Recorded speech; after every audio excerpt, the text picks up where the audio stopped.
الحمد لله رب العالمين والعاقبة للمتقين والصلاة والسلام على أشرف الأنبياء والمرسلين وعلى آله الطيبين الطاهرين وأصحابه الهادين المهديين أما بعد فقد قال الله تبارك وتعالى في الكلام المجيد والفرقان الحميد فأعوذ بالله من الشيطان الرجيم بسم الله الرحمن الرحيم إن الله وملائكته يصلون على النبي يا أيها الذين آمنوا صلوا عليه وسلموا تسليما اللهم صل على سيدنا محمد وعلى آل سيدنا محمد وبارك وسلم صلوا عليه صلاة وسلاما عليك يا حبيبي يا رسول الله صلی اللہ تعالی علیہ وسلم۔ معزز سامعین اکرام، اللہ تبارک و تعالی سورہ نور 18ویں پارے میں ارشاد فرما رہے ہیں قل للمؤمنین یغضوا من ابصارہم ویحفظوا فروجہم ذلک ازکی لہم ان اللہ خبیر بما یصنعون۔ اللہ تعالیٰ نے فرمایا کہ اے نبی آپ فرما دیجئے مومن مردوں سے اور مومن عورتوں سے کہ وہ جب باہر نکلیں تو اپنی نگاہوں کو نیچے رکھیں، اپنی نظروں کی حفاظت کرے، وہ اپنی نگاہوں سے کسی غیر عورت کو مرد نہ دیکھے اور عورت کسی غیر مرد کو نہ دیکھے۔ پھر اللہ نے فرمایا ذالک ازکی لہم، جو کوئی شخص اپنی نگاہوں کی حفاظت کرے گا تو یہ اس کے دل کو پاکیزہ کر دے گی۔ نگاہوں کی حفاظت سے بندے کا دل، بندے کی روح، بندے کا جسم، تمام چیزیں پاکیزہ رہیں گی۔ اس کے ذہن میں کوئی وسوسے نہیں آئیں گے، اس کے دل میں کوئی برے خیالات نہیں آئیں گے۔ پھر اللہ نے فرمایا ان اللہ خبیر بما یصنعون، بے شک اللہ تبارک و تعالی باخبر ہے، وہ خبر ہر چیز کو جانتا ہے جو کچھ تم دنیا میں کرتے ہو۔ اس آیت کریمہ میں اللہ تبارک و تعالی نے تمام بندوں کو، تمام مومن مرد اور عورتوں کو اپنی نگاہوں کی حفاظت کرنے کا حکم دیا ہے، کیونکہ جو گناہ کی شروعات ہوتی ہے وہ نظروں سے ہوتی ہے۔ اگر انسان اپنی نظروں کی ہی حفاظت کر لے گا، اپنی نگاہوں کی حفاظت کر لے گا تو اس سے گناہ نہیں ہو سکے گا۔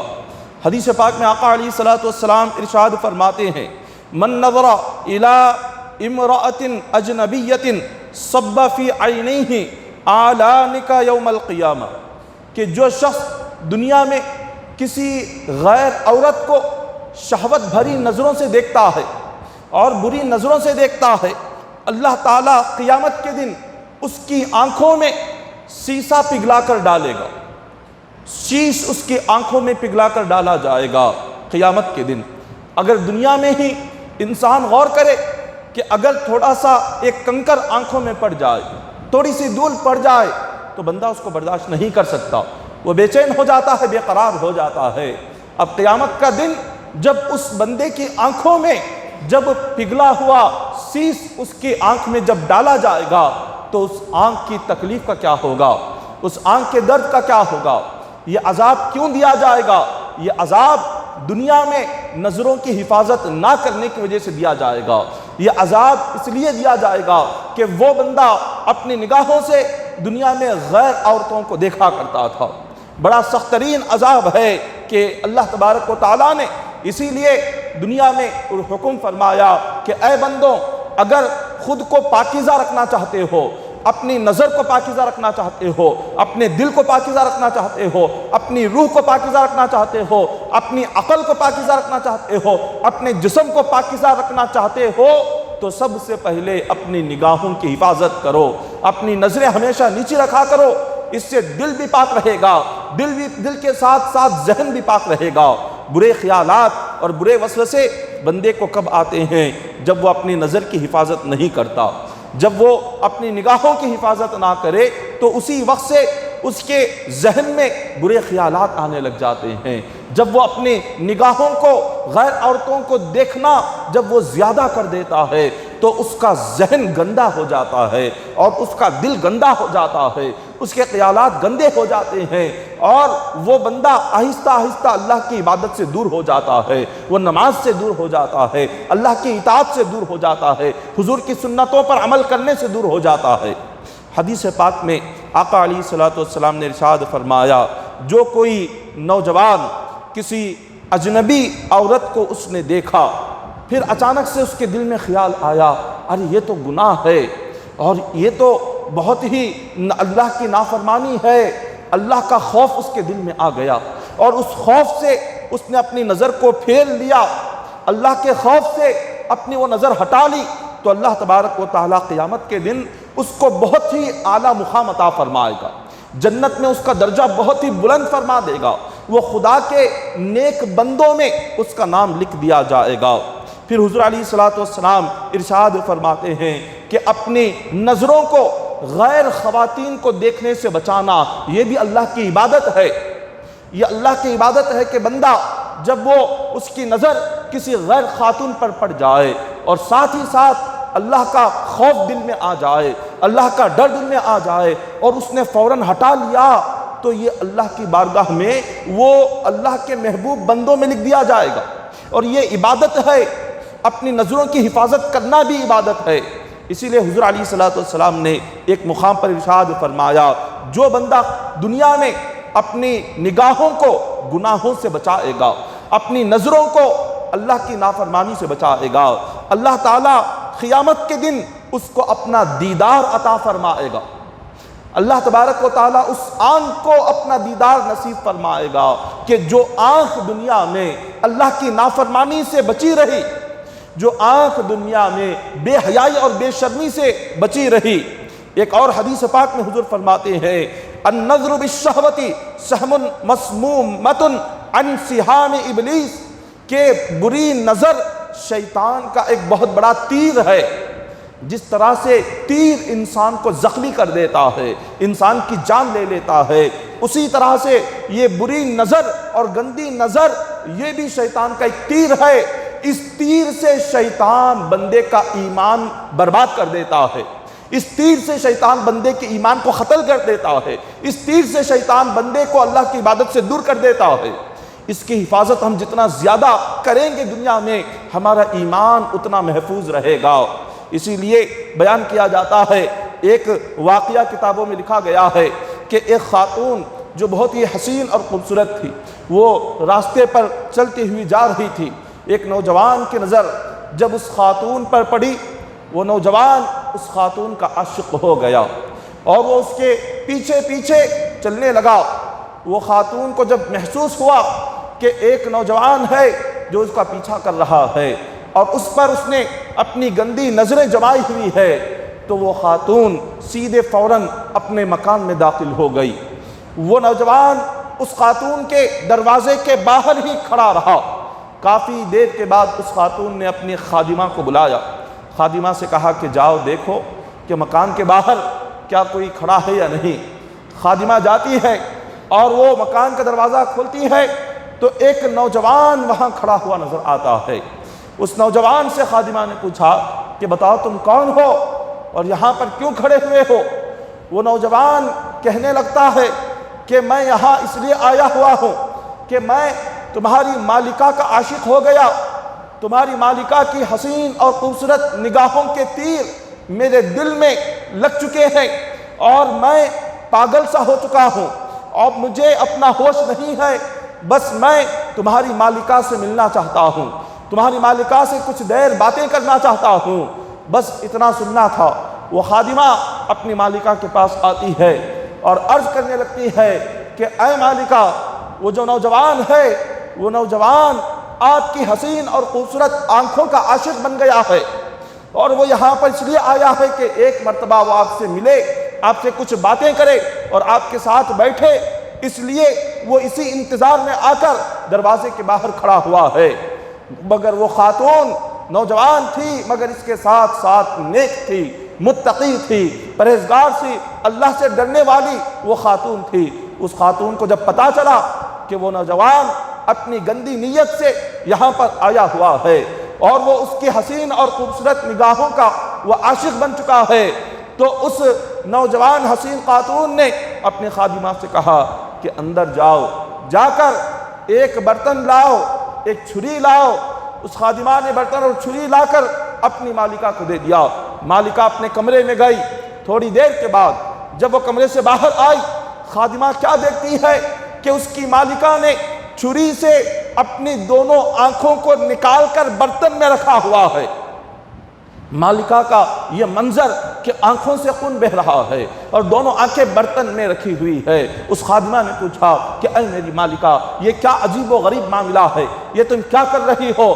مالکہ نے کہا کہ اس نوجوان سے کہہ دو کہ اس کو اگر میری آنکھیں پسند ہے تو میں اپنی آنکھیں اس کو دینے کے لیے تیار ہوں، مگر گناہ کرنے کے لیے تیار نہیں ہوں، اللہ کی نافرمانی کرنے کے لیے تیار نہیں ہوں۔ میری ان آنکھوں کی وجہ سے وہ نوجوان میرا عاشق بنا، میری اس حسن کی وجہ سے وہ نوجوان گناہوں کے راستے پر آ رہا تھا، مجھ سے گناہ کرنا چاہتا تھا، مگر وہ اللہ سے ڈرنے والی نیک خاتون تھی، خوف خدا رکھنے والی پاک خاتون تھی۔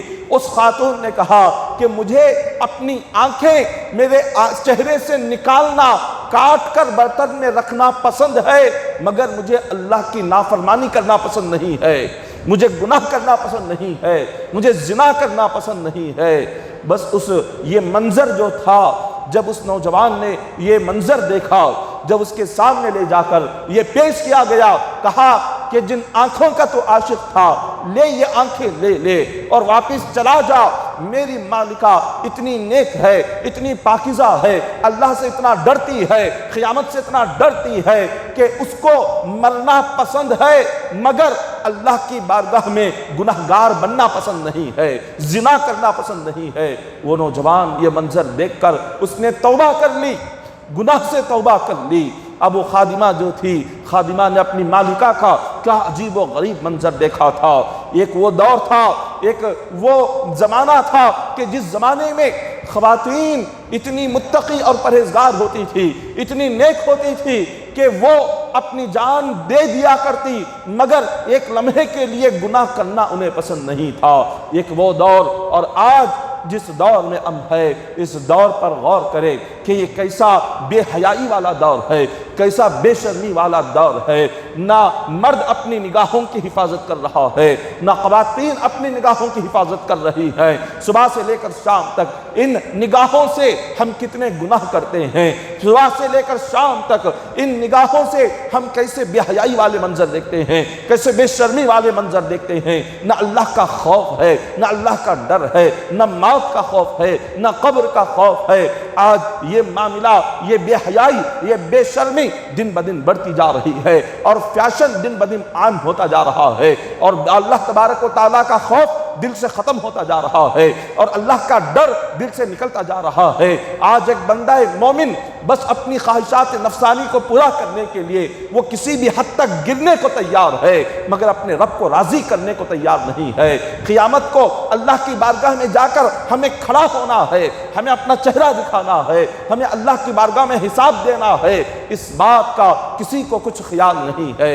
ایک وہ دور تھا، اور آج اتنا دور بدلتا جا رہا ہے کہ آج اتنا فیشن عام ہو گیا کہ والدین بھی آج اپنے بچوں کو گھروں میں دیکھ کر وہ انہیں اس بے حیائی سے نہیں روکتے، بے شرمی سے نہیں روکتے۔ جو خاتون بے پردہ ہو کر، بغیر پردے کے، بغیر شرم و حیا کے جو دنیا میں گھومتی ہے، پھرتی ہے، خبر میں اس کے لیے دردناک عذاب ہے۔ کتابوں میں ایک واقعہ درج کیا گیا کہ ایک نوجوان خاتون تھی کہ اچانک سے اس کا انتقال ہوا۔ انتقال کے بعد گھر والوں نے اس کے انتقال پر کافی افسوس کیا، غم منایا، اور پھر اس کو لے جا کر اس کا کفن دفن کیا، نماز جنازہ پڑھی اور اس کو قبرستان میں دفن کر دیا گیا۔ ایک اس کا رشتہ دار بھی اس نماز جنازہ میں شامل تھا کہ اس نے اپنا ایک بٹوا اسی قبر میں وہ بھول گیا۔ جب سارے لوگ واپس آ گئے گھروں کو، اس کو یاد آیا کہ میری ایک تھیلی کے جس میں بہت اہم کاغذات ہے، بہت اہم چیزیں ہیں، میں نے دفن کرتے وقت بھول کر قبر میں ہی اس کو چھوڑ دی ہے۔ بس اتنا خیال آنا تھا، وہ سیدھے قبرستان آیا، اس نوجوان لڑکی کی قبر سے اس نے مٹی ہٹانی شروع کی، اور اس کو اس کی تھیلی مل گئی۔ اب جب وہ واپس ہو رہا تھا خیال آیا کہ دیکھوں قبر میں اس کے ساتھ کیا ہو رہا ہے۔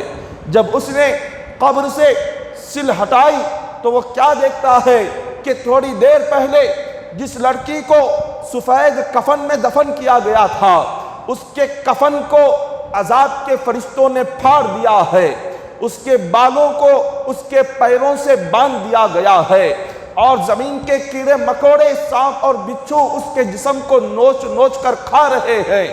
جب یہ عذاب کا منظر اس شخص نے دیکھا وہ حیرت زدہ ہو گیا۔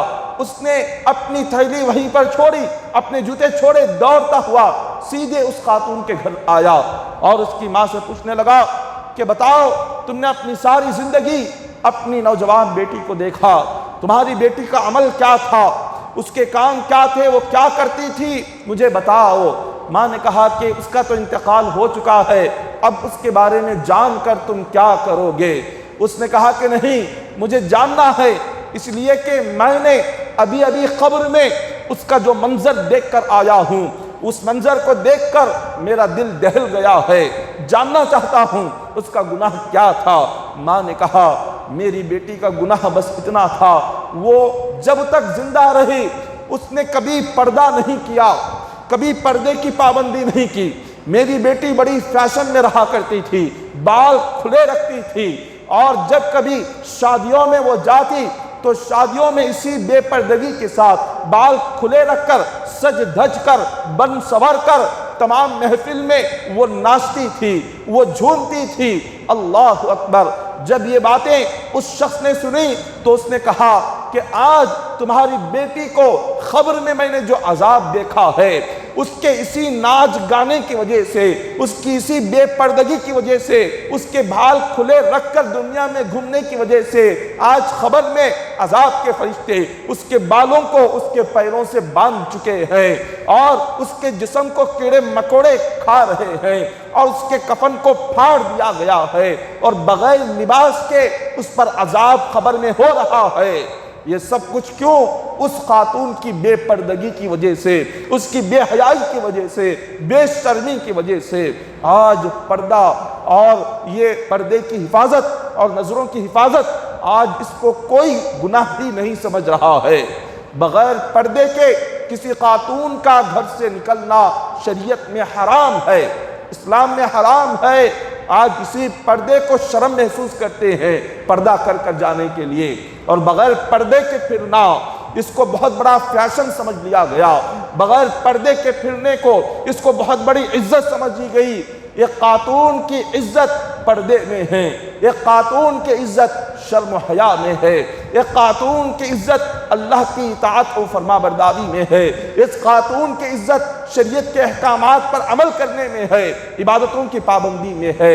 مگر ان ساری باتوں کو آج بالکل ختم کیا جا رہا ہے، ان تمام چیزوں کو پرانی باتیں سمجھ کر آج کوئی اس پر عمل کرنے کو تیار نہیں ہے۔ والدین اور گھر کے ذمہ داران کی یہ ذمہ داری ہوتی ہے وہ پہلے سے ہی بچپن سے ہی اپنی اولاد کو پردے کا پابند بنائے، بچپن سے اپنی اولاد کو پردے کا پابند بنائے، ان میں شرم و حیا پیدا کرے۔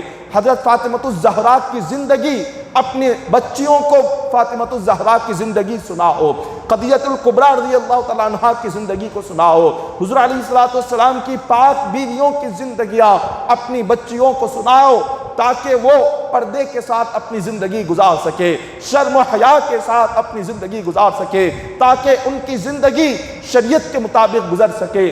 جب ہم اپنی اولاد کو یہ ساری باتیں نہیں بتاتے، شریعت کی باتیں نہیں بتاتے، دین اور اسلام سے جب اپنے اولاد کو ہم دور رکھتے ہیں، اور انگریزی ماحول میں جب بچیاں پڑھتی ہے، انگریزی تعلیم جب پڑھتی ہے، انگریزی ماحول میں جب ان کی تربیت ہوتی ہے، انگریزی ماحول میں جب ان کی پرورش ہوتی ہے، وہ پردے کو بہت ہی بری چیز سمجھتی ہے، کیونکہ انگریزی تعلیم آ گئی، انگریزی کلچر آ گیا، تو اس وجہ سے وہ انگریزی تعلیم میں پڑھ کر انہیں پردہ کیا ہے انہیں کچھ پتہ نہیں ہوتا۔ جب تک اسلامی تعلیمات ہم اپنے گھر میں نہیں لائیں گے، اس وقت تک ہمارے گھروں میں نہ پردہ آئے گا، نہ شرم و حیا آئے گی۔ یہی حضور علیہ السلام نے ایک مقام پر ارشاد فرمایا، حضور نے فرمایا کہ نظر تمام گناہوں کی جڑ ہے۔ جو نظر ہے، انسان جو دیکھتا ہے، یہ نظر سارے گناہوں کی اصل جڑ ہے۔ جو اللہ کے خوف سے اپنی آنکھ کو تمام حرام چیزوں سے، گناہوں سے بچائے گا، اللہ تعالیٰ اس پر جہنم کی آگ کو حرام کر دے گا۔ اللہ جہنم کی آگ حرام کر دے گا، اس لیے کہ اس نے دنیا میں اپنی نگاہوں کو حرام چیزیں دیکھنے سے بچایا تھا، گناہوں کی چیزیں دیکھنے سے بچایا تھا۔ اللہ تبارک و تعالیٰ اسے عذاب جہنم سے نجات عطا فرمائیں گے۔ پھر حضور علیہ السلام نے ایک دن اپنے صحابہ سے فرمایا، اے صحابہ، تم میں سے جو شخص مجھے اپنی زبان کی حفاظت کا وعدہ کرے اور شرمگاہ کی حفاظت کا وعدہ کرے، یہ دو چیزوں کا وعدہ جو مجھ سے کرے گا، میں اس سے جنت کا وعدہ کروں گا۔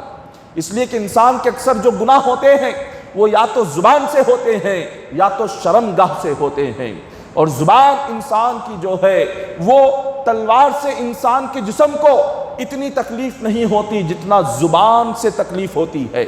حضرت علی فرماتے ہیں، جراحات السنان لہتیام ولا یلتام ما جرح اللسان۔ حضرت علی نے فرمایا، تلوار کا زخم جو ہوتا ہے اس تلوار کے زخم کی دوا ہے، مگر زبان سے دیے جانے والے زخم کی دوا نہیں ہے۔ زبان سے جو زخم دیا جاتا ہے تلوار کے زخم سے کئی گنا بڑھ کر وہ ہوتا ہے۔ تو انسان کسی کو جب زبان سے تکلیف پہنچاتا ہے، جب زبان سے کسی کا دل توڑتا ہے، جب زبان سے کسی کو درد پہنچاتا ہے، یہ بہت بڑا گناہ ہے۔ صحابہ نے عرض کیا، حضور علیہ السلام نے ایک دن فرمایا، علیکا، تو اپنی زبان کو پکڑ کر حضور نے فرمایا، اپنی زبان کی حفاظت کرو، تم پر لازم ہے اپنی زبان کی حفاظت کرنا۔ صحابہ نے پوچھا کہ حضور، کیا زبان کی حفاظت کرنا اتنا ضروری ہے؟ زبان کی حفاظت کیا اتنی ضروری ہے؟ حضور نے 3 مرتبہ فرمایا کہ قیامت کا دن آئے گا کہ کئی سارے لوگ ہوں گے جنہیں منہ کے بل گھسیٹ کر جہنم کی طرف لے جایا جائے گا۔ تو پوچھیں گے کہ ہمارا گناہ کیا تھا، ہمیں جہنم کی طرف منہ کے بل گھسیٹ کر کیوں لے کر جا رہے ہیں؟ تو فرشتے عرض کریں گے، تمہارا گناہ یہ تھا، تم نے اپنی زبان سے دنیا میں کئی سارے لوگوں کو تکلیف پہنچائی، تمہاری زبان کی وجہ سے آج ہم تمہیں جہنم میں لے جا رہے ہیں۔ تو انسان کی جو زبان ہوتی ہے وہ اس کو جنت میں بھی داخل کرتی ہے، اور زبان سے انسان جہنم میں بھی داخل ہوتا ہے۔ حدیث پاک میں حضور نے فرمایا، بندہ دنیا میں کوئی بات ایسی کر دیتا ہے، کوئی ایسی بات کر دیتا ہے کہ اس کو پتہ بھی نہیں ہوتا، اس کو یاد بھی نہیں ہوتا، وہ بات کہتا ہے، بھول جاتا ہے، وہ مر جاتا ہے، لیکن جب قیامت کا دن آتا ہے، قیامت کے دن اللہ کی بارگاہ میں جب اس کو پیش کیا جاتا ہے، اللہ تبارک و تعالیٰ فرشتوں سے فرماتا ہے کہ فرشتوں، اس کے نامہ اعمال آج نہ دیکھو، دنیا میں اس نے اپنی زبان سے ایک بات ایسی کہی تھی کہ اس کی بات آج مجھے اتنی پسند آ گئی کہ اس ایک بات کی وجہ سے میں اس کو آج جنت میں داخل فرما دوں گا۔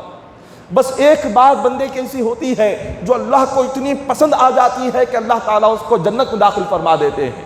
اور پھر آگے حدیث پاک میں حضور نے فرمایا، بندہ دنیا میں بڑا نیک ہوتا ہے، عبادت گزار ہوتا ہے، قیامت کے دن جب اللہ کی بارگاہ میں اس کو پیش کیا جاتا ہے، اس کی عبادتیں، اس کی نیکیاں، اس کی اچھائیاں جب فرشتے تمام چیزیں دیکھتے ہیں اور اللہ سے عرض کرتے ہیں کہ مولا یہ بڑا نیک بندہ ہے، اللہ تبارک و تعالیٰ ارشاد فرماتے ہیں، اے فرشتوں، دنیا میں اس نے بہت نیکیاں کی، بہت عبادتیں کی، بہت اچھائیاں کی، مگر دنیا میں اس نے ایک بات میرے فلاں بندے کو ایسی کہی کہ اس بات سے آج میں اتنا ناراض ہوں کہ اسی ایک بات کی وجہ سے آج میں اس کو جہنم میں داخل کرتا ہوں۔ ایک بات اللہ کو بندے کی ایسی ناراض ہو جاتی ہے جس سے اللہ تبارک و تعالیٰ اتنا ناراض ہو جاتے ہیں کہ اس بندے کو اس ایک بات کی وجہ سے جہنم میں داخل فرماتے ہیں۔ ہمیں پتہ نہیں ہوتا کہ ہماری زبان سے جو الفاظ نکل رہے ہیں وہ کیا الفاظ ہے، ہم دنیا میں کہتے ہیں، بھول جاتے ہیں، مگر ایک ایک لفظ اللہ کی بارگاہ میں لکھا جا رہا ہے، ایک ایک بات فرشتے لکھ رہے ہیں، اور قیامت کے دن ان ساری باتوں کا حساب ہوگا۔ اللہ تبارک و تعالیٰ اپنے کلام پاک میں ارشاد فرماتے ہیں کہ جب قیامت کا دن ہوگا، کہ قیامت کے دن تمام بندے میدان محشر میں کھڑے ہوئے ہوں گے، تو اللہ تبارک و تعالیٰ جب بندوں کا حساب لینا شروع کرے گا تو جو گناہگار ہوں گے، نافرمان ہوں گے، وہ گناہگار کہیں گے کہ آج کا دن کیا ہے کہ نہ ہماری چھوٹی گناہ کو چھوڑا جا رہا ہے، نہ ہمارے بڑے گناہ کو چھوڑا جا رہا ہے۔ چھوٹے سے چھوٹے گناہ کا حساب ہم نے سوچا بھی نہیں تھا کہ اس کا بھی حساب ہوگا، آج اس گناہ کا بھی حساب ہو رہا ہے۔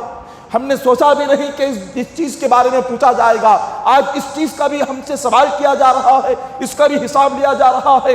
لا یغادر صغیرۃ ولا کبیرۃ الا احصاها ووجدوا ما عملوا حاضرا ولا یظلم ربک احدا۔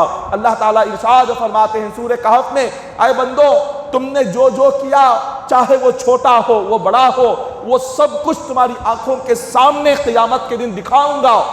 نہ تمہارا چھوٹا گناہ چھپا رہے گا، نہ تمہارا بڑا گناہ چھپا رہے گا، ہر چیز آئینے کی طرح صاف ہوگی۔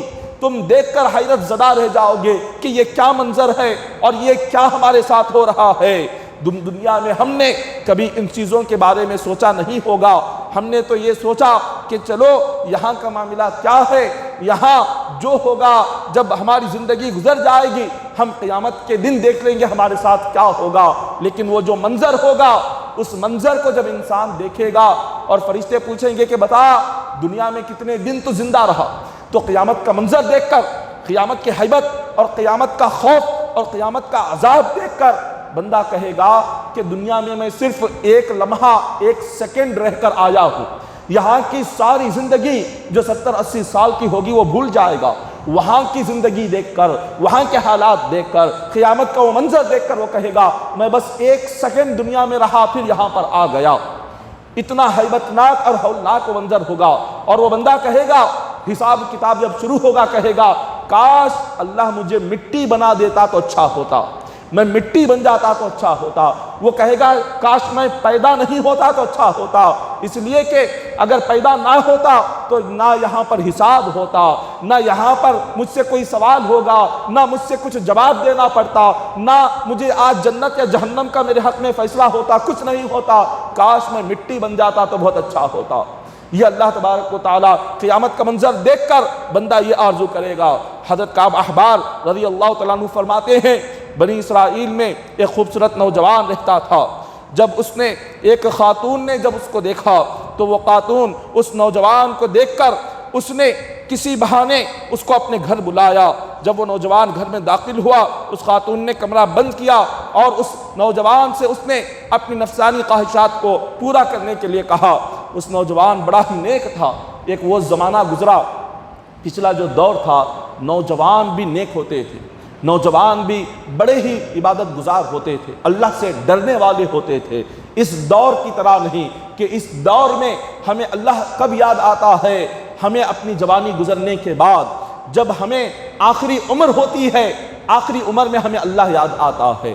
اس دور میں ہمیں عبادت کب یاد آتی ہے، جب اپنی ساری زندگی ختم ہونے کے بعد، جب موت سے کچھ سال باقی پہلے ہوتے ہیں، تب ہمیں نماز یاد آ جاتی ہے، مسجد یاد آ جاتی ہے۔ جوانی میں نہ اللہ یاد آتا ہے، نہ نماز یاد آتی ہے، نہ مسجد یاد آتی ہے، نہ ہمیں گناہوں سے بچنا یاد آتا ہے۔ اس دور کا یہ معاملہ ہے۔ لیکن ہم سے پہلے جو زمانے گزرے، ہم سے پہلے جو دور گزرے، اس زمانے میں ایسا نہیں تھا۔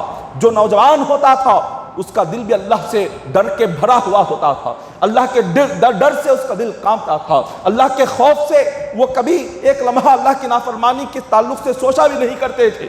ایسے نیک اور ایسے متقی نوجوان ہوتے تھے۔ تو جب اس نوجوان نے دیکھا کہ آج کے اس دور میں اگر وہ نوجوان ہوتا، وہ دیکھتا کہ اتنا بہترین موقع ہے، چلو کوئی دیکھنے والا نہیں ہے، میں گناہ کر لوں گا، مگر اس زمانے میں ایسا نہیں تھا۔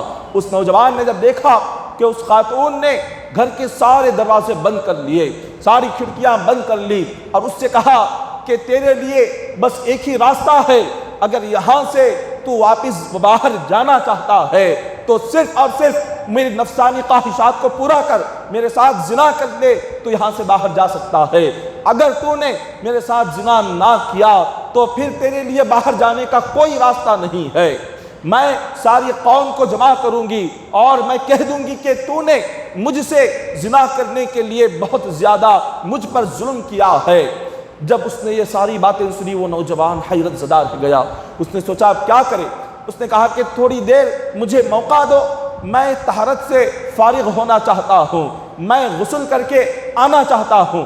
وہ خوش ہو گئی، اس نے سوچا کہ چلو یہ تیار ہونا چاہتا ہے، غسل کر کے آنا چاہتا ہے۔ اس نے کہا کہ مکان کی چھت کے اوپر، کافی اونچائی والا محل تھا اس کا، کہا کہ اس کی چھت کے اوپر جاؤ اور وہاں پر غسل خانہ ہے، غسل کر کے آؤ۔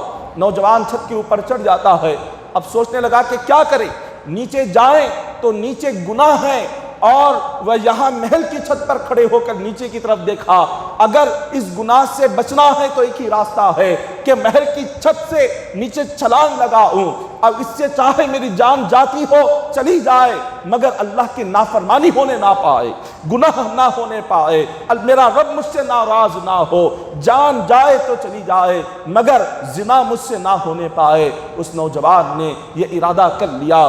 کتنا مضبوط ایمان تھا، اللہ کا ڈر اس نوجوان میں کتنا تھا، اللہ تبارک و تعالیٰ کو کتنا وہ یاد کرتا تھا، اپنے رب سے کتنی محبت کرتا تھا۔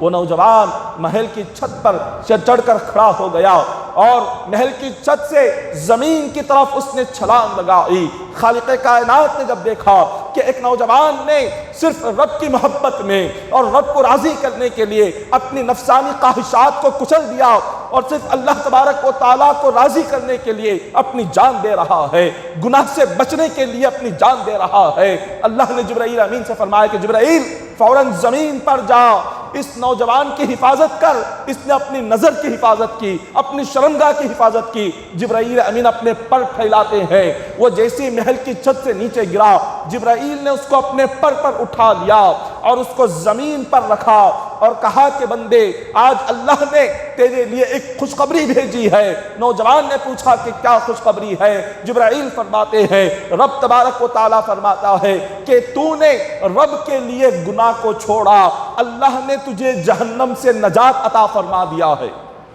تو جہنم سے نجات پا گیا۔ قیامت کے دن نہ جہنم کی آگ تجھے جلائے گی، نہ قبر میں جہنم کی آگ تجھے جلائے گی، تیری قبر کو رب نے جنت کا باغ بنا دیا، تو جنتی بن گیا، صرف اور صرف اس لیے کہ تو نے خود کو گناہ سے بچانے کے لیے جان دینا پسند کیا مگر اللہ کی نافرمانی کرنا تو نے پسند نہیں کیا۔ اللہ نے اس کو خوشخبریاں سنا دی۔ یہ اس دور کے نوجوان تھے۔ آج غور کرے، آج کس طرح نوجوانوں میں زنا بڑھتا جا رہا ہے، کس طرح آج نوجوانوں میں گناہ بڑھتا جا رہا ہے۔ نوجوان اپنی نگاہوں کی حفاظت آج نہیں کر پا رہا، اسی نگاہوں کی حفاظت نہ کرنے کی وجہ سے جب انسان کی نظر گندی ہو جاتی ہے وہ سیدھے زنا کے راستے پر چلنے لگتا ہے۔ اسی لیے قرآن نے کہا یغض من ابصارہم کہ پہلے اپنے نظروں کی حفاظت کرو، اپنی نگاہوں کی حفاظت کرو، نگاہوں کی حفاظت سے بندہ زنا سے بچ سکے گا۔ حضور علیہ الصلوۃ والسلام نے فرمایا کہ نگاہ زنا کی پہلی سیڑھی ہے، گندی جو نگاہ ہوتی ہے، گندی جو نظر ہوتی ہے، یہ زنا کی پہلی سیڑھی ہے۔ جو بدنصیب دنیا میں زنا کر لیتا ہے اللہ تعالیٰ اس کو دردناک عذاب عطا کرتا ہے۔ اس کا عذاب کیا ہے کہ اس کے چہرے کو قیامت کے دن گھسیٹا جائے گا اور چہرے کے بل گھسیٹ کر جہنم کی طرف لائیں گے، اور اللہ تعالیٰ فرشتوں کو حکم دے گا کہ اس زانی کی نگاہوں میں آگ کی سلاخیں ڈالی جائے، اس کی نگاہوں میں آگ کی سلاخیں ڈالی جائے گی، وہ چیخے گا، چلائے گا۔ فرشتے عرض کریں گے کہ اے بندے کاش دنیا میں تو زنا سے خود کو بچا لیتا، اپنی نگاہ کی حفاظت کر لیتا، آج تجھے یہ گناہ نہیں دیا جاتا۔ اتنا اللہ تبارک و تعالیٰ نے دردناک عذاب رکھا ہوا ہے۔ حدیث پاک میں حضور علیہ الصلوۃ والسلام نے فرمایا روئے زمین پر جب کوئی شخص زنا کرتا ہے اللہ کا عرش الہی ہل جاتا ہے، عرش الہی کانپ جاتا ہے۔ اسلام نے ہمیں اتنی پاکیزہ زندگی عطا فرمائی، اسلام نے ہمیں نماز کا حکم دیا۔ یہ نماز اور یہ روزہ اور یہ طہارت، یہ پاکیزگی، قرآن کی تلاوت، یہ ذکر، یہ پاکیزہ زندگی ہے۔ جب بندہ اپنی زندگی کو نماز کی پابندی میں لگا لے اور قرآن کی تلاوت میں لگا لے، ذکر اور وظائف میں لگا لے، نفل روزے رکھنے لگ جائے، اس کو اتنا سکون اور اتنی راحت ملے گی کہ دنیا کی کسی چیز میں اس کو سکون اور راحت نہیں ملے گی۔ اللہ نے قرآن پاک میں وعدہ فرمایا ہے الا بذکر اللہ تطمئن القلوب، اے بندو تمہیں راحت اور سکون کہاں ہے؟ تمہارا سکون نماز میں ہے، تمہاری راحت روزے میں ہے، تمہاری خوشی قرآن کی تلاوت میں ہے، تمہاری پاکیزہ زندگی اللہ کے ذکر اور عبادت میں ہے۔ ہم نے اس کو چھوڑ دیا۔ ہم نے سوچا شراب میں سکون ہے، ہم نے سوچا زنا میں سکون ہے، یہاں خوشی ہے۔ اللہ کی نافرمانی میں، گناہ میں، زنا اور شراب میں کہیں پر اللہ نے سکون نہیں رکھا ہے۔ یہ گندگی ہے، یہ گندی زندگی کی نشانی ہے، یہ گندی زندگی کے راستے ہیں، اور ہمیں اسلام نے اس سے روکا ہے۔ حضور علیہ الصلوۃ والسلام نے ان سارے راستوں سے آگے بڑھنے سے ہمیں روکا ہے۔ حدیث پاک میں آقا علیہ الصلوۃ والسلام نے بڑی پیاری بات ارشاد فرمائی۔ حضور علیہ الصلوۃ والسلام نے ارشاد فرمایا کہ بندہ مومن جب اللہ کی بارگاہ میں قیامت کے دن پیش ہوگا، جب تک اللہ 3 سوال اس سے نہیں کرے گا، 1 انچ بھی اس کے پیر نہیں ہٹیں گے۔ 3 سوالوں کے جواب وہ جب تک نہیں دے گا، وہ 1 انچ اپنے پیروں کو ہٹا نہیں سکے گا۔ سب سے پہلا کیا سوال ہوگا؟ اللہ تبارک و تعالی بندہ مومن سے پہلا سوال یہ کرے گا کہ اے بندے، میں نے تجھے دنیا میں جوانی عطا فرمائی، تو نے اپنی جوانی کے دن کو کہاں پر لگائے؟ تیری جوانی کہاں گزری؟ کیا تیری جوانی شراب خانوں میں گزری، یا تیری جوانی میری عبادت میں گزری؟ کیا تیری جوانی فلمیں دیکھتے ہوئے ٹاکسوں میں گزری، یا تیری جوانی میرے ذکر میں گزری؟ کیا تیری جوانی عیاشیوں میں گزری، یا تیری جوانی نماز تہجد میں راتوں میں کھڑے ہو کر رونے میں گزری؟ کیا تیری جوانی صرف کمانے اور جمانے میں گزری، یا تیری جوانی مجھے راضی کرنے کے لیے روتے ہوئے گزری؟ بتا تیری جوانی کو تو نے کہاں پر لگایا؟ یہ پہلا سوال ہوگا بندے سے قیامت کے دن۔ اب آپ غور کریں اپنی زندگیوں میں کہ ہم نے اپنی جوانی کو کن کن کاموں میں لگایا ہے، اور قیامت کے دن اس سوال کا جواب ہم کیا دیں گے اللہ کو جب اللہ ہم سے یہ سوال کرے گا؟ پہلا سوال یہ ہوگا، اور پھر اس کے بعد دوسرا سوال اللہ تبارک و تعالیٰ فرمائیں گے کہ اے بندے، تو نے جتنا دنیا میں علم سیکھا، جتنا علماء کی تقریر اور بیان میں جتنا تو نے جانا، اس پر کتنا عمل کیا؟ جتنا تجھے معلوم تھا اسلام کے بارے میں، دین کے بارے میں، اس پر کتنا تو نے عمل کرتے ہوئے زندگی گزاری؟ بتا۔ پھر اس کے بعد تیسرا سوال اللہ تبارک و تعالیٰ بندے سے یہ فرمائے گا کہ اے بندے، تو نے دنیا میں کہاں سے کمایا اور کہاں خرچ کیا، وہ چیزیں بھی بتا۔ کمائی کے راستے تیرے پاس کہاں کہاں سے آیا مال، وہ ساری چیزیں آج میرے سامنے بیان کر۔ اور جب وہ مال آیا، اس کو کہاں کہاں لگایا؟ کیا حلال طریقے سے کمایا یا حرام طریقے سے کمایا؟ کیا جوے بازی سے کمایا یا محنت کر کے کمایا؟ یا لوگوں کو ظلم کر کے تکلیف کر کے کمایا، یا مجھے راضی کرنے کے لیے صبح سے شام تک محنت کر کے کمایا؟ بتا کہاں سے کمایا؟ اب کمانے کے بعد اس کو خرچ کہاں پر کیا؟ کیا میری عبادت کے راستے پر صدقے میں خرچ کیا؟ کیا خیرات میں خرچ کیا؟ یا اللہ کے گھر کی تعمیر میں خرچ کیا؟ یا مدرسوں کی تعمیر میں خرچ کیا؟ کن راستوں پر اپنا مال خرچ کیا وہ بھی بتا۔ یا میرے مال کو، میری دی ہوئی نعمت کو عیاشیوں میں لگایا؟ کیا جوے بازی میں میرا مال لگایا؟ یا تو نے شراب نوشی میں اپنا مال لگایا؟ بتا کن کن کاموں میں اپنا مال خرچ کیا؟ یہ اللہ تبارک و تعالیٰ یہ ہر بندے سے 3 سوال کرے گا۔ جب تک یہ 3 سوال کا جواب وہ نہیں دے گا، اس کے پیر 1 انگلی کے برابر بھی نہیں ہٹ سکیں گے۔ یہ پہلے 3 سوال ہوں گے۔ آپ غور کریں ان 3 سوالوں کے جوابات ہمارے پاس کیا ہیں قیامت کے دن۔ ہم اللہ تبارک و تعالیٰ کو جب اپنی جوانی کے بارے میں رب سوال کرے گا تو کیا جواب دیں گے؟ جب اللہ تعالیٰ ہم سے پوچھے گا جتنا معلوم تھا اس پر کتنا عمل کیا تو کیا جواب ہوگا؟ کہاں سے کمایا، کہاں خرچ کیا تو کیا جواب ہوگا؟ آج وہ کون سا راستہ ہے، وہ کون سا گناہوں والا راستہ ہے جس پر آج مسلمان نہیں چل رہا؟ آج شراب خانے آباد ہیں تو مسلمان نوجوان کی وجہ سے، آج جوے کے اڈے آباد ہیں تو مسلمانوں کی وجہ سے، آج سنیما تھیٹریں آباد ہے تو مسلمان نوجوانوں کی وجہ سے، آج گناہوں کے راستے آباد ہے تو اس کو آباد مسلمان نوجوان کر رہے ہیں، آج سود عام ہو رہا ہے تو مسلمان کی وجہ سے۔ ہر گناہ میں سب سے آگے آج ہے تو صرف مسلمان ہے۔ ساری چیزیں آباد کر رہے ہیں، شراب خانے آباد کر رہے ہیں، جوے بازی عام کر رہے ہیں، آباد کر رہے ہیں، مگر اللہ کے گھر کو ہم ویران کر رہے ہیں، اللہ کے گھر کو ویران کر رہے ہیں، گناہوں کے مقامات کو آباد کر رہے ہیں۔ اللہ کا گھر جہاں پر ہم دن میں 5 مرتبہ اذان کی آواز سنتے ہیں مگر 1 مرتبہ رب کی بارگاہ میں کھڑے ہو کر سجدہ کرنے کا خیال تک ذہن میں نہیں آتا، ایک مرتبہ رب کی بارگاہ میں آ کر ہمیں جھکنے کا خیال تک ذہن میں نہیں آتا۔ 5-10 منٹ کی نماز ہے، 5-10 منٹ کی نماز پڑھنے کے لیے ہمیں ایک پہاڑ برابر اٹھانے کے لیے اتنا وزن لگتا ہے، لیکن یہی 5 گھنٹے ہمیں بیکار کے کام میں لگ جائے تب ہمیں کچھ محسوس نہیں ہوتا۔ صرف 5-10 منٹ کی نماز ہمیں ایک بہت بڑا بوجھ نظر آتی ہے، بہت بڑا پہاڑ کے برابر وزن نظر آتا ہے، لیکن عام چیزوں میں، بیکار کے کاموں میں، گناہوں کے کاموں میں، جوے بازی میں ہمیں گھنٹوں لگ جائے آج پتہ نہیں ہوتا۔ آج گھروں میں دیکھیں، گھروں میں برکت نہیں ہے، آج دکانوں میں برکت نہیں ہے۔ کیوں؟ اس لیے کہ آج ہم نے اپنے گھروں کو شطرنج کا ماحول بنا دیا۔ آج گھروں میں صبح سے لے کر شام تک بس ناچ گانا چل رہا ہو، صبح سے لے کر شام تک گھروں میں جب یہ تمام باتیں ہو رہی ہو، کسی کی غیبت ہو رہی ہو، کسی کی چغلی ہو رہی ہو، کسی کی برائی ہو رہی ہو، اور کوئی عبادت کرنے والا نہ ہو، قرآن پڑھنے والا نہ ہو، نماز پڑھنے والا نہ ہو، اللہ کا ذکر کرنے والا نہ ہو، تو اللہ تعالیٰ کہاں سے گھر میں برکت پیدا فرمائے گا؟ کہاں سے اللہ تبارک و تعالیٰ روزی میں برکت پیدا فرمائے گا؟ کہاں سے گھر میں سکون آئے گا؟ کہاں سے گھر میں خوشی آئے گی؟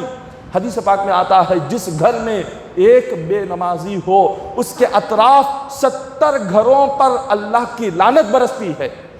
ایک بے نمازی جس گھر میں ہو اس کے آگے 70 گھر، پیچھے 70 گھر، سیدھی جانب 70 گھر، بائیں جانب 70 گھر، چاروں طرف 70 گھروں پر اللہ تبارک و تعالیٰ کی لعنت برستی ہے، عذاب برستا ہے۔ اور جس گھر میں سارے کے سارے بے نمازی ہو، باپ بے نمازی ہو، ماں بے نمازی ہو، بیوی بے نمازی ہو، شوہر بے نمازی ہو، بچے بے نمازی ہو، سارے کے سارے بے نمازی ہو، تو کہاں سے اللہ کی رحمت نازل ہوگی؟ کہاں سے خوشیاں آئیں گی؟ کہاں سے سکون آئے گا؟ کہاں سے راحت آئے گی؟ کہاں سے رزق میں برکت آئے گی؟ کہاں سے روزی میں برکت آئے گی؟ اللہ تبارک و تعالیٰ نے برکت کہاں رکھی ہے؟ عبادت میں رکھی ہے۔ آج ہم نے اسی کو چھوڑ دیا۔ کتنے مسلمان ایسے ہیں کہ جنہوں نے اپنی زندگی کو جوے میں لگایا ہوا ہے، جوے میں برباد کر رہے ہیں۔ حضور علیہ السلام نے کیا فرمایا؟ حدیث پاک میں آتا ہے جب قیامت کا دن ہوگا ہر بندے کے آگے دن اور رات کے 24 صندوق لا کر رکھے جائیں گے۔ ایک دن کا حساب جب شروع ہوگا، اب اس نے اپنی زندگی کے جتنے دن دنیا میں گزارے ہیں، 70-80 سال، جتنے سال بھی وہ زندہ رہا، ایک ایک دن کا حساب شروع ہوگا۔ جب ایک دن کا حساب شروع ہوگا 24 صندوق لا کر سامنے رکھیں گے۔ یہ پوچھا جائے گا یہ 24 صندوق کیا ہے؟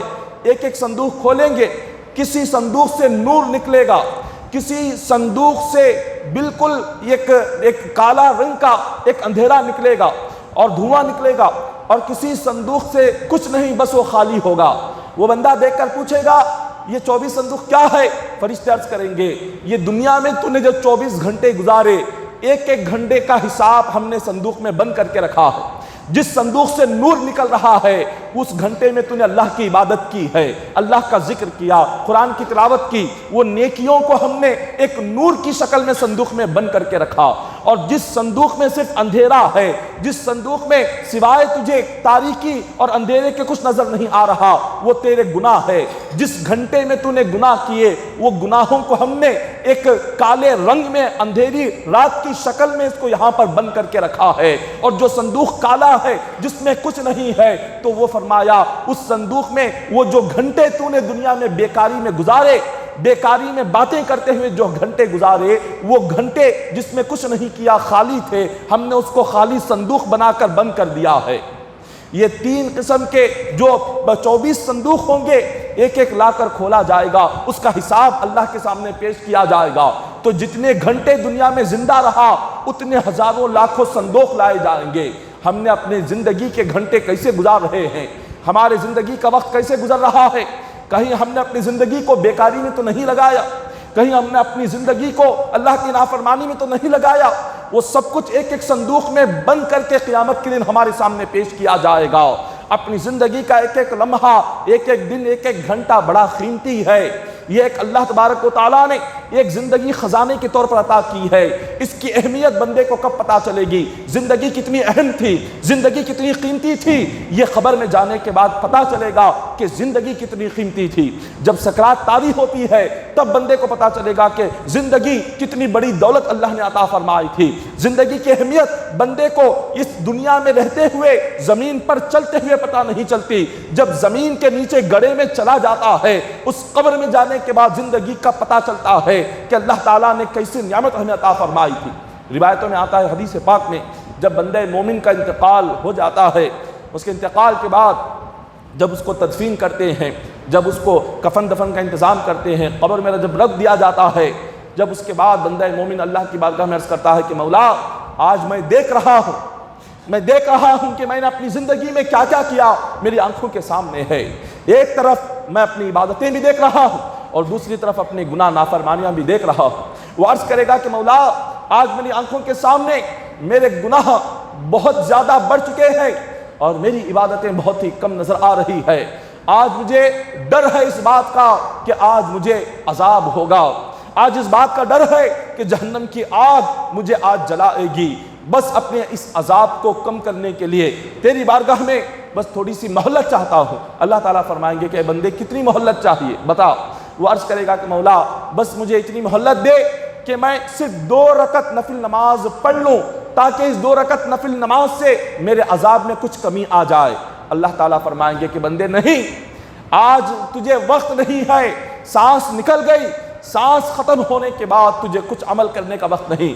وہ عرض کرے گا کہ مولا بس قرآن کی کچھ آیتیں جو 2 رکعت سے کم وقت میں ختم ہوتی ہے، کچھ آیتیں پڑھنے کا مجھے موقع عطا فرما دے۔ اللہ تعالیٰ فرمائیں گے کہ نہیں، آج تجھے وہ موقع بھی نہیں ہے۔ وہ آخر میں عرض کرے گا کہ مولا کم از کم مجھے سبحان ربی الاعلی یہ تسبیح پڑھنے کا تو موقع عطا فرما دے۔ اللہ تعالیٰ فرمائیں گے کہ نہیں، یہ تسبیح پڑھنے کا بھی تجھے موقع نہیں ملے گا، ایک تسبیح پڑھنے کا بھی موقع اللہ تعالیٰ اس کو نہیں عطا فرمائے گا۔ وہ روئے گا، گڑ گڑائے گا، خدا فرمائے گا کہ اے بندے کاش دنیا میں جب تک میں نے تجھے زندگی عطا فرمائی کتنے نفل نمازیں تو پڑھ سکتا تھا، کتنی تسبیح تو کر سکتا تھا، کتنا ذکر تو کر سکتا تھا، کتنے قرآن ختم کر سکتا تھا، کاش اگر وہاں کر لیتا تو یہاں تیری قبر جنت کا باغ بن جاتی، یہاں تجھے رونا نہیں پڑتا، یہاں گر گرانا نہیں پڑتا، یہاں تیری قبر میں جنت کا فرش بچھا دیا جاتا، جنت کا لباس تجھے پہنا دیا جاتا، تیری قبر میں جنت کی کھڑکی کھول دی جاتی۔ کاش اگر تو نے دنیا میں اپنی زندگی کو سمجھ لیتا اس کی اہمیت کیا ہے، اگر اس زندگی کے ایک لمحے کو میری عبادت میں لگاتا تو تیرے لیے آج یہ آنکھوں سے آنسو نہیں بہتے۔ جب انسان کو پتہ چلے گا کہ اس کی زندگی کتنا قیمتی سرمایہ ہے، اس کی زندگی کتنی قیمت ہے جس کو اس نے اپنی زندگی کو بیکار کی چیزوں میں لگا دیا۔ حضرت علی رضی اللہ تعالی عنہ ایک مرتبہ چند لوگوں کے پاس سے گزرے، وہاں دیکھا کہ وہ لوگ شطرنج کھیل رہے ہیں، شطرنج یعنی چیس کھیل رہے ہیں، جو چیس آتا ہے ٹائم پاس کے لیے جو کھیلتے ہیں وہ چیس کھیل رہے تھے، اور چند لوگوں کو دیکھا وہ بھی اس محفل میں بیٹھ کر وہ بھی جوا کھیل رہے تھے۔ حضرت علی رضی اللہ تعالیٰ عنہ نے دیکھ کر فرمایا یہ منحوس لوگ ہیں، ان کی شکلیں ان کی صورتیں منحوس ہے، قیامت کے دن جہنم کی آگ میں یہ جلنے والی ہیں۔ یہ صورتیں یہ شکلیں جو یہاں بیٹھ کر جو یہ کھیل رہی ہیں، جتنے بھی کھیل جو ہم وقت ٹائم پاس کے لیے جو ہم کھیلتے ہیں، چاہے وہ چیس ہو یا کیرم ہو یا اس کے علاوہ جو گیمز ہو، جو ہم موبائل میں جو گیمز وغیرہ جو کھیلتے ہیں، یہ ساری چیزیں قیامت کے دن اس میں جو شخص اپنا وقت لگائے گا یہ ساری چیزیں قیامت کے دن اس کو جہنم کی آگ میں جلائیں گی۔ یہ ساری چیزیں گناہ ہے۔ پھر اس کے بعد حضرت علی فرماتے ہیں اے لوگوں یہ جو تم کھیل رہے ہو، یہ جو چیس تمہارے سامنے ہے، شطرنج ہے، یہ جوا ہے، اور یہ تمام وقت کو تم ضائع کرنے کے لیے، اپنے وقت کی بربادی کے لیے، اپنے دل کو بہلانے کے لیے جو بھی کھیل کھیل رہے ہو، یہ کھیل کھیلنے سے بہتر ہوتا تم ایک آگ کا شعلہ اپنے ہاتھ میں اٹھا لیتے۔ وہ آگ کا شعلہ ہاتھ میں لے کر وہ آگ بجھنے تک تم اس شعلے کو اپنے ہاتھ میں پکڑ لیتے، جتنی بھی تکلیف ہوتی برداشت کر لیتے، وہ تمہارے لیے اچھا ہوتا یہ کھیل کھیلنے سے بھی زیادہ۔ جس کھیل میں آج کتنے نوجوان ہیں جو گھنٹوں اپنا وقت موبائل پر لگاتے ہیں، جو اپنا وقت گھنٹوں ویڈیو گیمز کھیلنے میں لگاتے ہیں، جو اپنا وقت گھنٹوں جو بیکار کے وقت اپنے موبائل پر جو لگاتے ہیں، یہ ساری چیزیں کیا ہے؟ یہ ساری چیزیں گناہ ہے۔ جو آپ فون پر ویڈیو گیم کھیلے اور آپ اپنے فون سے ہو یا اپنے گھروں میں کیرم کی محفل سجائے، گھنٹوں کیرم آپ کھیل رہے ہوں، گھنٹوں آپ چیس کھیل رہے ہوں اور گھنٹوں آپ یہ تمام یہ چیزیں کر رہے ہو، تو حضرت علی نے فرمایا یہ منحوس شکل ہے، یہ منحوس صورتیں ہیں جو جہنم کی آگ میں جلنے والی ہے۔ یہ تمام چیزیں اتنا بڑا گناہ ہے۔ حدیث بخاری کی حدیث پاک ہے، حضور علیہ الصلوۃ نے فرمایا جس شخص نے جوا کھیلا یا شطرنج کھیلا، چس کھیلا، تو اس نے خنزیر کے گوشت اور خون میں ہاتھ ڈبو کر آیا ہے۔ خنزیر کیا ہے؟ سب سے بدترین جانور، سب سے جو برا جانور ہے وہ خنزیر ہے۔ حضرت علی فرماتے ہیں یہ چیزیں کھیلنا، یہ چس یا شطرنج کھیلنا یا یہ جوا کھیلنا، یہ خنزیر کے گوشت اور خون میں ہاتھ ڈالنے کے برابر ہے، برے جانور کا گوشت اور خون میں ہاتھ ڈال کر آنے کے برابر ہے۔ اور پھر اس کے بعد فرمایا جو شخص جوا کھیل کر اور یا شطرنج کھیل کر نماز کے لیے آ کر وہ کھڑا ہوتا ہے، اس کی مثال ایسی ہے کہ اس نے خنزیر یعنی سب سے برے جانور کے خون اور پیپ سے وضو کر کے وہ نماز کے لیے آیا ہے۔ اتنا بڑا گناہ ہے جس کو آج ہم گناہ ہی نہیں سمجھتے۔ آج فون پر ہم رمی کھیل رہے ہیں اور سمجھ رہے ہیں کہ چلو دل بہل رہا ہے۔ یہ گناہ ہے، یہ گناہ ہے جو ہم گھنٹوں اللہ کے گھر میں نہیں لگاتے۔ نماز میں ہم 5 منٹ زیادہ برداشت نہیں کر سکتے، 2 منٹ نماز زیادہ ہو جائے تو ہم بے چین ہو جاتے ہیں، بے قرار ہو جاتے ہیں۔ 2 منٹ مسجد میں اگر زیادہ بیٹھ جائے تو طبیعت بالکل بے چین ہو جاتی ہے کہ آج بہت زیادہ وقت میں مسجد میں لگا کر آیا ہوا ہوں۔ لیکن یہ فون پر رمی کھیلتے ہوئے، گیمز کھیلتے ہوئے آپ گھنٹوں لگاتے ہیں، وہاں پر کچھ یاد نہیں آتا، صبح سے شام لگ جاتی ہے یہ تمام چیزیں کھیلتے ہوئے، جوا کھیلتے ہوئے، مگر احساس تک نہیں ہوتا میرے کتنے گھنٹے گزر گئے۔ ہزاروں لاکھوں روپیہ مسلمان آج جو برباد ہو رہا ہے یہ جوے میں برباد ہو رہا ہے، سود خوری میں برباد ہو رہا ہے۔ سود اور جوا یہ 2 چیزیں آج مسلمانوں کو برباد کر رہی ہیں۔ سب سے پہلے اس سے توبہ کرے، سود مال لینے سے اور سود کا مال دینے سے دونوں سے بھی توبہ کرے، اور یہ شطرنج کھیلنے سے توبہ کرے، کیرم کھیلنے سے توبہ کرے، یہ فون کے جو ویڈیو گیمز کھیلنے سے توبہ کرے۔ اللہ کی بارگاہ میں اپنا وقت اگر کچھ بچ گیا ہے، اگر اپنا دل بہلانا چاہتے ہو قرآن پڑھو، اپنا وقت اگر لگانا چاہتے ہو درود پڑھتے بیٹھ جاؤ، اپنا وقت اگر کوئی کام نہیں ہے ایسے ہی اپنا وقت گزارنا چاہتے ہو سبحان اللہ و بحمدہ کی تسبیح پڑھتے رہ جاؤ، اگر اور وقت ہے وضو کرو، مسجد میں جاؤ، اپنی قضا نمازیں پڑھو۔ اتنے سارے کام ہے آخرت کے، لیکن آج یہ جو فون ہے یہ دجال ہے اس زمانے کا، یہ سب سے بڑا شیطان ہے۔ یہ ہمیں کہاں نماز کو آنے دیتا ہے، یہ فون کہاں ہمیں ذکر کرنے دیتا ہے، یہ فون کہاں ہمیں قرآن پڑھنے دیتا ہے، یہ فون کہاں ہمیں اللہ کی بارگاہ میں آ کر جھکنے دیتا ہے۔ اس فون نے ہماری دنیا بھی برباد کر دی، آخرت بھی برباد کر دی ہے۔ آج اسی فون کی وجہ سے ہم اللہ سے دور ہو رہے ہیں، نماز سے دور ہو رہے ہیں، اللہ کی عبادت سے دور ہو رہے ہیں۔ فون کا استعمال برا نہیں ہے، لیکن ضرورت کی حد تک استعمال کرنا فائدہ مند ہے۔ جب ضرورت سے بڑھ کر انسان اس کو استعمال کرنے لگ جائے، جب ضرورت سے بڑھ کر انسان اس کو جب اپنے پاس رکھنے لگ جائے، ضرورت سے بڑھ کر جب انسان اس کو اپنا دل بہلانے کا ایک ذریعہ سمجھ لے تو یہ بہت بڑا گناہ ہے۔ فون دل بہلانے کا ذریعہ نہیں ہے، فون انسان کی خواہشات نفسانی پورا کرنے کا ذریعہ نہیں ہے۔ فون کیا ہے؟ صرف ضرورت کی استعمال کرنے کے لیے اس کو اجازت دی گئی ہے، مگر آج ہم نے کیا کر لیا؟ آج ہم نے اسی فون کو اپنی دنیا اور آخرت کی بربادی کا ذریعہ بنا دیا۔ بے حیائی اور بے شرمی ساری حدیں آج فون سے ہم نے پار کر دی ہے۔ کوئی حد شرم کی باقی نہیں رہی، کوئی حد حیا کی باقی نہیں رہی۔ آج اتنی بے حیا اور بے شرم آنکھیں ہو چکی ہے کہ جس کی انتہا نہیں ہے۔ اللہ کا خوف دلوں میں سب سے زیادہ ہونا چاہیے۔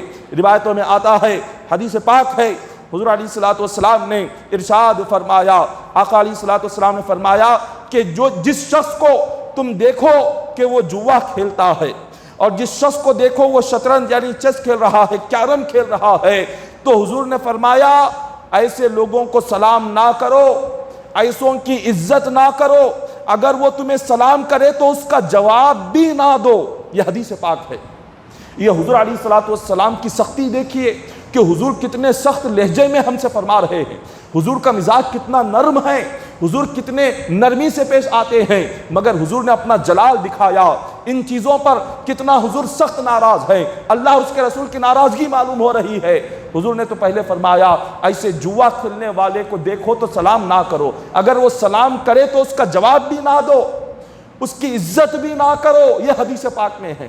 لیکن آپ دیکھیں کہ آج کئی ہزاروں مسلمان نوجوان ہیں کہ جنہوں نے محنت اور کوشش کرنا چھوڑ دیا اور جنہوں نے جوئے بازی کو ہی اپنی تجارت اور کاروبار بنا دیا۔ صبح سے شام تک جن کا کام ایک ہی ہوتا ہے کہ صرف اور صرف جوئے بازی، کہ دیکھنا کہ آج ہم کیا کریں، آج ہم کس نمبر سے کمائیں، آج ہم کس کرکٹ میچ پر بیڈنگ لگائیں، آج ہم کہاں جائیں جس سے ہمارا 100 روپیہ ہمیں 1000 روپے کے طور پر مل جائے، ہمارا 1000 روپیہ لاکھ روپے بن کر ہمیں مل جائے۔ آج وہ کون سے راستے ہیں، وہ کون سی جگہ ہیں، وہ کون سی کمپنیاں ہیں، آج مسلمان یہ دیکھتا ہے۔ رزق حلال کے لیے محنت کرنے کا حکم قرآن نے دیا ہے، رزق حلال کے لیے محنت کرے، کوشش کرے، سنت رسول پر عمل کرے، تجارت کرے، یہ تو ہمیں حکم ملا اللہ اور اس کے رسول سے، مگر ہم نے کیا کر دیا؟ نہیں، ہمیں نہ محنت کرنا ہے نہ کوشش کرنا ہے، بس ہمیں سکون سے رہنا ہے، اور سکون سے ہمیں بغیر محنت کیے ہمیں 100 روپے ڈال کر 1000 روپے لینا ہے، ہمیں 1000 روپے ڈال کر لاکھ روپے لینا ہے۔ یہ کہاں ہوتا ہے؟ یہ صرف جوئے بازی میں ہی ہوتا ہے۔ اسی لیے مسلمان تیزی سے جوئے کی طرف آگے بڑھتے جا رہے ہیں۔ یہ بربادی ہے، یہ گھر کی بربادی ہے، اپنی بربادی ہے، بیوی بچوں کی بربادی ہے، سارے گھر کی بربادی صرف ایک جوا ہے۔ آج اسی کی طرف بہت زیادہ آگے بڑھتے جا رہے ہیں۔ حضور علیہ الصلوۃ والسلام نے ایک مقام پر نہیں کئی مقامات پر اس کا ذکر فرما دیا، اور صحابہ کرام نے جب آ کر حضور مدینہ میں تشریف لائے، کچھ لوگ آئے، پوچھا کہ حضور یہ جوے کے تعلق سے اسلام کا حکم کیا ہے؟ اللہ نے قرآن پاک میں فرمایا انما الخمر والمیسر والانصاب والازلام رجس من عمل الشیطان۔ اللہ تعالیٰ نے فرمایا کہ یقیناً یہ جوا اور یہ شراب عرب میں بہت عام تھا۔ اللہ نے فرمایا یہ گندگی ہے، یہ شیطان کے کام ہے، اور یہ گندگی ہے، جو کوئی اس گندگی میں چلا گیا شیطان نے اس کی انگلی پکڑ کر اس کو اپنا دوست بنا لیا، وہ شیطان کا دوست بن جاتا ہے، پھر اس کے بعد واپس پلٹ کر نہ اللہ کی طرف آتا ہے نہ عبادت کی طرف آتا ہے۔ محترم سامعین اکرام، آج کی اس تقریر کا جو موضوع اور جو عنوان ہے، خلاصہ ہے، وہ یہی ہے کہ آج ہمیں سب سے زیادہ اللہ کو راضی کرنے کی فکر کرنی چاہیے۔ ہمیں سب سے زیادہ آج اپنے گناہوں پر سوچنا چاہیے، آج ہم سے کیا کیا گناہ نہیں ہو رہے، آج ہم کیا کیا کر رہے ہیں جو اللہ اور اس کے رسول نے ہمیں کرنے سے روکا ہے۔ ہم ایسا کون سا گناہ ہے جس کو ہم نہیں کر رہے؟ آنکھ سے گناہ ہو رہا ہے، کان سے گناہ، زبان سے گناہ، سر سے لے کر پیر تک جسم کا ایک ایک حصہ ایک تو گناہوں میں ڈوبا ہوا ہے۔ یہ تمام جسم تو گناہوں میں لگا ہے، اس کے ساتھ ساتھ سود خوری اس گناہ کو بھی عام کرتے جا رہے ہیں، جوے بازی کو بھی عام کرتے جا رہے ہیں، شراب نوشی کو بھی عام کرتے جا رہے ہیں۔ ہزاروں گناہوں میں آج مسلمان جکڑتے جا رہا ہے۔ ہم یہ سوچ بھول گئے کہ آج عمریں کم ہوتی جا رہی ہے۔ پچھلے دور میں لوگ 80 سال 90 سال جیتے تھے، کوئی 100 سال تک جیتا تھا، لیکن آج عمریں کم ہو گئی، آج 60 سال یہ آخری عمر رکھ دی گئی ہے۔ جتنا زمانہ گزرے گا اتنا عمر کم ہوتی چلی جائے گی۔ حدیث پاک میں حضور نے فرمایا میری امت کی جو عمر ہے 60 سے 70 کے درمیان میری امت کے لوگوں کی موت ہو جائے گی۔ امت محمدیہ کی عمریں کم ہوں گی، جیسے جیسے زمانہ گزرے گا، جیسے جیسے قیامت کے قریب جائیں گے، ویسے ویسے عمر کم ہوتی جائے گی۔ 70-80 سال اب جینا یہ ختم ہو گیا، اب 60 تک رہ گیا، پھر 20-25 سال جائیں گے 50 تک ہوگا، پھر ایک 20-25 سال جائیں گے پھر 30 تک ہوگا۔ پچھلے دور میں قوم سمود میں جو بچہ بالغ ہوتا تھا، جیسے آج کے دور میں بچے 15 سال کی عمر میں بالغ ہوتے ہیں، قوم سمود میں جب بچہ بالغ ہوتا تھا تو اس کی عمر 300 سال کی ہوتی تھی۔ 300 سال کی عمر میں بچہ بالغ ہوتا تھا، اور ان کی موت 2000 سال کے بعد ہوتی تھی اس زمانے میں۔ مگر اس زمانے میں اللہ نے جیسے جیسے قیامت قریب کی عمروں میں کم کر دی، عمر کم ہوتی گئی، اب تو عمر اور زیادہ کم ہو جائے گی۔ پچھلے دور میں 25 سال 20 سال پہلے اتنا نوجوان بچوں کی موت نہیں ہوتی تھی جتنا ایک 3-4 سال میں جتنے نوجوانوں کی موت ہو رہی ہے وہ پچھلے دور میں نہیں ہوتا تھا۔ کم عمر اور صحت مند تندرست نوجوان دنیا سے رخصت ہوتے چلے جا رہے ہیں۔ یہ کیا ہے؟ قیامت کی نشانی ہے۔ یہ ہمیں سمجھانے کے لیے ہے، ہماری عبرت کے لیے، ہماری نصیحت کے لیے ہے کہ دیکھو تمہاری عمر کے لوگ دنیا سے رخصت ہو رہے ہیں، تمہارا بھی وقت آنے والا ہے۔ تم سے کم عمر والے دنیا سے رخصت ہو رہے ہیں، تمہارا بھی وقت بہت جلد آنے والا ہے۔ سارے لائن میں لگے ہیں، کوئی پہلے ہے کوئی بعد میں ہے، لیکن جانا تو سبھی کو ہے۔ یہ ایک نصیحت اور ایک عبرت ہے ہمارے لیے موت آنے سے پہلے کہ یہ جو جا رہا ہے کل تمہیں بھی لے جایا جائے گا، کل تمہیں بھی چار لوگ کاندھا دیں گے۔ وہ وقت آنے سے پہلے اللہ کو راضی کر لو، وہ وقت آنے سے پہلے نماز پڑھ لو، وہ وقت آنے سے پہلے کہ لوگ تمہاری نماز جنازہ میں کھڑے ہو اس سے پہلے اپنی قبر کی تیاری کر لو۔ یہ تمام جتنے بھی انتقال ہوتے ہیں، ہم جن کے موتا پر جاتے ہیں، یہ ہمیں انہیں دیکھ کر عبرت حاصل کرنا چاہیے، وہ دیکھ کر ہمیں نصیحت حاصل کرنا چاہیے کہ آج ہمارا وقت یہ نہیں، آج میں چل رہا ہوں، لیکن آج جس کو دیکھنے کے لیے میں آیا ہوں کل میرے دیکھنے کے لیے دوسرے بھی آئیں گے۔ آج یہ لیٹا ہوا ہے تخت پر، کل آنے والے وقت میں لیٹا ہوا ہوں گا۔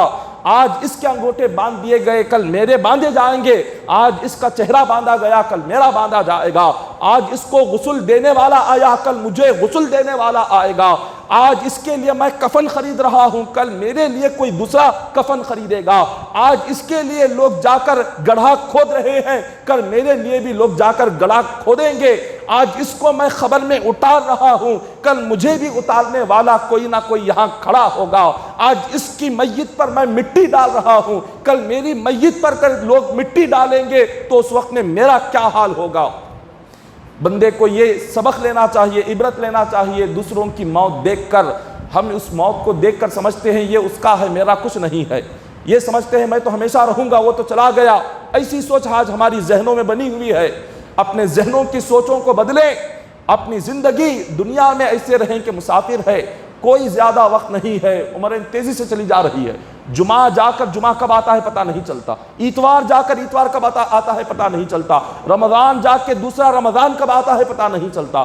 اب بس 3-4 ماہ رمضان کے رہ گئے، ایسے لگتا ہے کہ جیسے 1 مہینہ پہلے رمضان گیا ہو، کیونکہ حدیث پاک میں حضور نے فرمایا جب قیامت قریب آئے گی اللہ زمانے سے برکت ختم کر لے گا۔ کیسے ختم کرے گا؟ حضور نے فرمایا 1 سال مہینے کے برابر ہوگا، مہینہ ہفتے کے برابر ہوگا، ہفتہ 1 دن کے برابر ہوگا، 1 دن 1 گھنٹے کے برابر ہو جائے گا، 1 گھنٹہ 1 سیکنڈ کے برابر ہو جائے گا۔ کیوں؟ قیامت کے قریب اللہ دنوں سے برکت ختم کر دے گا، رات سے برکت ختم کر دے گا۔ پوری رات ہم سو جائیں گے مگر صبح اٹھنے کے بعد دن ختم نہیں ہوگی۔ کیوں؟ اس لیے کہ رات تو گزری مگر رات کی برکت ختم ہو گئی۔ صبح سے شام تک محنت کریں گے، ایک کام پورا نہیں ہوگا۔ کیوں؟ اس لیے کہ دن تو ہے، 24 گھنٹے وہی ہے مگر 24 گھنٹوں کی برکت ختم ہو گئی ہے۔ تو محترم سامعین اکرام، اپنی زندگی کو سمجھے کہ ہماری زندگی کیا ہے۔ انسان پیدا ہوا ہی موت کے لیے ہے، مرنے کے لیے پیدا ہوا ہے۔ جب پیدا ہوئے ہیں مرنے کے لیے تو اس مرنے کے لیے کچھ نہ کچھ تو کر لے، اپنی آخرت کے لیے کچھ تیاری کرو، اپنی عبادت کی پابندی کرو، اللہ کو راضی کرنے کی کوشش کرو۔ اللہ تبارک و تعالیٰ سے دعا ہے کہ مولا ہم تمام کی زندگیوں میں فکر آخرت پیدا فرمائے۔ اللہ تبارک و تعالیٰ ہم تمام کو عذاب جہنم سے محفوظ فرمائے، عذاب قبر سے محفوظ فرمائے۔ الہ العالمین قیامت کے دن بغیر حساب کے مولا ہم تمام کو جنت کا داخلہ نصیب فرما۔ حضور علیہ الصلوۃ والسلام کی شفاعت قیامت کے دن نصیب فرما۔ سکرات کے وقت میں آقا علیہ الصلوۃ والسلام کا دیدار نصیب فرما۔ الہ العالمین ہم تمام کو کلمے کی موت نصیب فرما۔ 5 وقتہ نماز ہر مومن کو پابندی کے ساتھ جماعت کے ساتھ پڑھنے کی توفیق عطا فرما۔ الہ العالمین ہماری عبادات کو قبول فرما، ہمارے نمازوں کو قبول فرما۔ الہ العالمین ہم تمام کو مولا دنیا کے ہر قسم کے فتنے سے محفوظ فرما، مال کے فتنے سے محفوظ فرما، مخلوق سے بے نیازی عطا فرما، دنیا و مال سے بے نیازی عطا فرما، رزق حلال ہم تمام کو نصیب فرما، حرام رزق سے مولا ہم تمام کی حفاظت فرما۔ الہ العالمین ہم تمام کو مولا تیری عبادت اور بندگی میں جینے مرنے کی توفیق عطا فرما، محبت رسول میں جینے مرنے کی توفیق عطا فرما۔ الہ العالمین ہم تمام کو مولا قبر میں جنت الفردوس کی ہوائیں عطا فرما۔ مولا ہمارے والدین کی مغفرت فرما، مولا جن کے والدین دنیا سے رخصت ہو چکے ہیں ان کی قبر کو جنت کا باغ بنا دے۔ مولا جن کے والدین باحیات ہیں انہیں صحت عطا فرما، نوجوانوں کو والدین کی خدمت کرنے کی توفیق عطا فرما۔ باری تعالیٰ ہم تمام کو حج بیت اللہ کی سعادت نصیب فرما، گنبد خضرا کی زیارت نصیب فرما، ہم تمام کی جائز دعاؤں کو آقا علیہ الصلوۃ والسلام کے وسیلے سے قبول فرما لے۔ ان اللہ وملائکتہ یصلون علی النبی یا ایھا الذین آمنوا صلوا علیہ وسلموا تسلیما، اللهم صل علی سیدنا محمد وعلی آل سیدنا محمد وبارک وسلم، صلوا علیہ صلاۃ وسلام علیک یا حبیبی یا رسول اللہ صلی اللہ تعالی علیہ وسلم۔ سبحان ربک رب العزۃ عما یصفون وسلام علی المرسلین والحمد للہ رب العالمین۔